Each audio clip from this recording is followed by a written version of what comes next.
ಎಲ್ರಿಗೂ ನಮಸ್ಕಾರ, ಮಾಧ್ಯಮ ಮಿತ್ರರಿಗೆ ನಮಸ್ಕಾರ, ಇಲ್ಲಿ ಬಂದಿರುವಂಥ ಎಲ್ಲ ಗಣ್ಯರಿಗೆ ನಮಸ್ಕಾರ.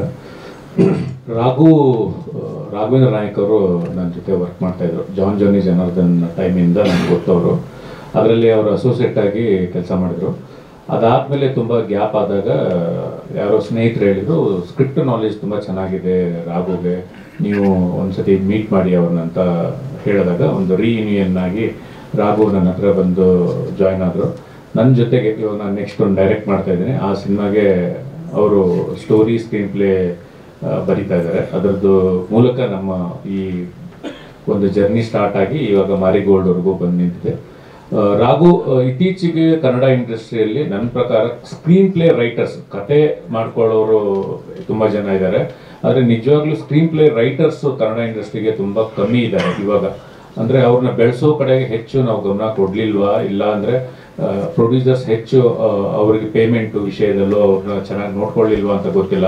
ಆದ್ದರಿಂದ screen play writers Kannada industry ತುಂಬ ಕಮ್ಮಿ ಇದ್ದಾರೆ. ಆದರೆ ಇವಾಗ ಬರ್ತಾ ಇರುವಂಥ ಯೂತ್ಸ್ಗಳಲ್ಲಿ ಅದು ಕಾಣ್ತಾ ಇದೆ. ಅದರಲ್ಲಿ ರಾಘವೇಂದ್ರ ನಾಯಕ್ ಅವರೊಬ್ಬರು ತುಂಬ ಚೆನ್ನಾಗಿ ಅವರು ವರ್ಕ್ ಮಾಡ್ತಾರೆ. ಆಮೇಲೆ ತುಂಬ ವರ್ಲ್ಡ್ ಸಿನಿಮಾಗಳನ್ನು ನೋಡಿ, ಅದಾದಮೇಲೆ ಸುಮಾರು ಬುಕ್ಗಳನ್ನು ಓದಿ ಒಂದು ರೈಟಿಂಗ್ ಸ್ಟ್ರೆಂತ್ನ ಅವರು ಚೆನ್ನಾಗಿ ಬೆಳೆಸ್ಕೊಂಡಿದ್ದಾರೆ. ಅದು ಮೋಸ್ಟ್ಲಿ ಮಾರಿಗೋಲ್ಡ್ ಮೂಲಕ ಮತ್ತೆ ಜನಗಳಿಗೆ ಒಂದು ಗೊತ್ತಾಗುತ್ತೆ.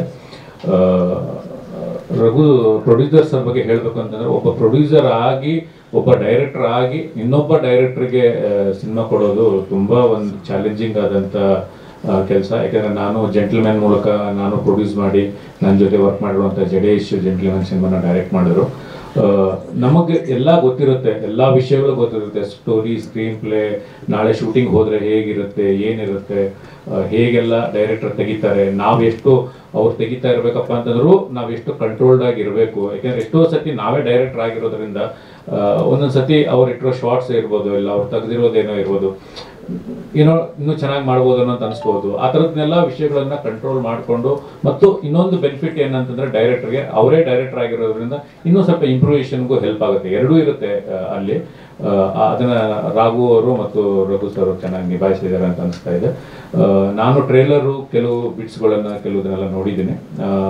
ಇವತ್ತಿನ ಥ್ರಿಲ್ಲರ್ ಸಿನಿಮಾಗಳಿಗೆ ಕಾಂಪಿಟೇಷನ್ ಆಗಿ ತುಂಬ ಒಳ್ಳೆ ಕಂಟೆಂಟ್ನ ಇಟ್ಕೊಂಡು ಸಿನಿಮಾ ಬಂದಿದೆ. ಒಳ್ಳೆಯದಾಗಲಿ ಎಲ್ಲರಿಗೂ. ದಿಗಂತ್ ಅವರು ತುಂಬ ಚೆನ್ನಾಗಿ ಮಾಡಿದ್ದಾರೆ ಈ ಸಿನಿಮಾದಲ್ಲಿ. ನಾನು ಫಸ್ಟ್ ಸಿನಿಮಾ ಡೈರೆಕ್ಟ್ ಮಾಡಬೇಕಾದ್ರೆ ದಿಗಂತ್ ಅವ್ರಿಗೆ ಆ್ಯಕ್ಚುಲಿ ಸಿನಿಮಾ ಮಾಡಬೇಕಾಗಿತ್ತು. ದಿಗಂತ್ ಅವರು ನಮ್ಮ ಆಫೀಸಿಗೆ ಬಂದಿದ್ದರು. ನಾನು ಒಂದು ಕತೆ ಹೇಳಿದೆ, ಅದೇ ಕತೆ ಲೈನ್ನ ಇನ್ನೊಬ್ರು ಯಾರೋ ಡೈರೆಕ್ಟರ್ ಮಾಡ್ತಾ ಇದ್ದಾರೆ ಅಂತ ಹೇಳಿದಾಗ ಆ ಫಸ್ಟ್ ಪ್ರಾಜೆಕ್ಟು ನಮ್ಮಿಬ್ಬರ ಜೊತೆಲಿ ಮಾಡಬೇಕಾಗಿರೋ ಪ್ರಾಜೆಕ್ಟು ಡ್ರಾಪ್ ಆಯಿತು. ಅದಾದಮೇಲೆ ಅವ್ರ ಜೊತೆ ನಾವು ಸಿಕ್ಕಿಲ್ಲ. ಮುಂದಿನ ದಿನಗಳಲ್ಲಿ ಅವ್ರ ಜೊತೆಗೆ ಒಂದು ಒಳ್ಳೆಯ ಸಿನಿಮಾ ಮಾಡೋ ಪ್ರಯತ್ನ ಮಾಡ್ತೀವಿ. ತುಂಬ ದೊಡ್ಡ ಸ್ಟ್ರೆಂತು ಇವಾಗ ಸಂಗೀತ ಅವರು. ಡೆಫಿನೆಟ್ ಆಗಿ ಬಿಗ್ ಬಾಸಿಂದ ಒಂದು ಒಳ್ಳೆ ಫೇಮ್ ಬಂದಿದೆ ಅವ್ರಿಗೆ.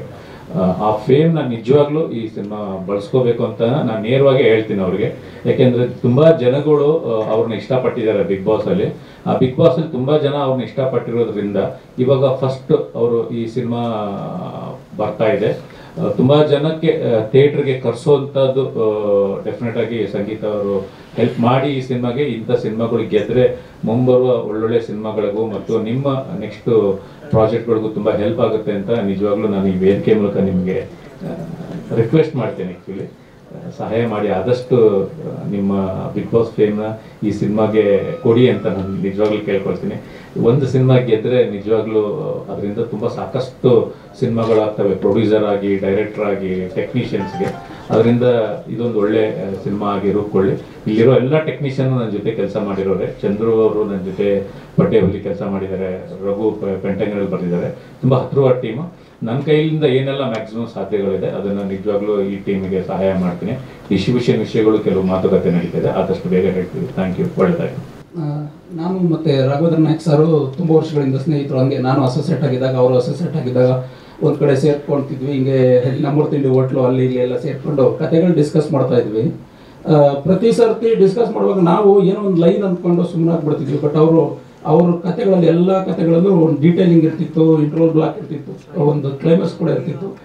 ನಾವು ನಮ್ಮ ಸರ್ಕಲ್ ಅದೇ ಅನ್ಕೊಂತಿದ್ವಿ, ಎಷ್ಟು ಡೀಟೇಲ್ ಮಾಡ್ಕೊಂಡ್ಬಿಟ್ಟಿದಾರಲ್ಲ ಇವ್ರ ಕತೆಗಳು, ಇವ್ರು ಸಿನಿಮಾ ಮಾಡಿದ್ರೆ ತುಂಬ ಚೆನ್ನಾಗಿ ಮಾಡ್ತಾರೆ ಅನ್ನೋದೊಂದು ಅವ್ರ ಬಗ್ಗೆ ನನಗೆ ಒಂದು ಅಭಿಮಾನ ಇತ್ತು. ಹೀಗೆ ನಾನು ಡೈಲಾಗ್ ರೈಟರ್ ಆದೆ. ಅದಾದಮೇಲೆ ಅವರು ಈ ಮೊದಲನೇ ಸಿನಿಮಾ ಏನು ಮಾಡೋಕ್ಕೆ ಹೊರಟಿದ್ರು, ಅವಾಗ ನನ್ನನ್ನು ಅಪ್ರೋಚ್ ಮಾಡಿದಾಗ ನನಗೆ ಮತ್ತೆ ಬರೆಯೋದಕ್ಕೆ ಅವ್ರ ಜೊತೆ ಕೆಲಸ ಮಾಡೋದಕ್ಕೆ ಒಂದು ಅವಕಾಶ ಸಿಕ್ತು. ಅದೇ ನೀವೆಲ್ಲ ಈಗ ಮಾತಾಡಿದಾಗೆ ಇದರಲ್ಲಿ ಡೈಲಾಗಿಗೆ ತುಂಬ ಸ್ಪೇಸ್ ಇದೆ. ಈ ಥರದೊಂದು ಸಿನಿಮಾ ಸಿಗೋದು ತುಂಬ ಕಷ್ಟ, ಯಾಕೆಂದರೆ ಡೈಲಾಗ್ ರೈಟ್ರಿಗೆ ಒಂದು ಜಾಗ ಇದೆ ಇಲ್ಲಿ.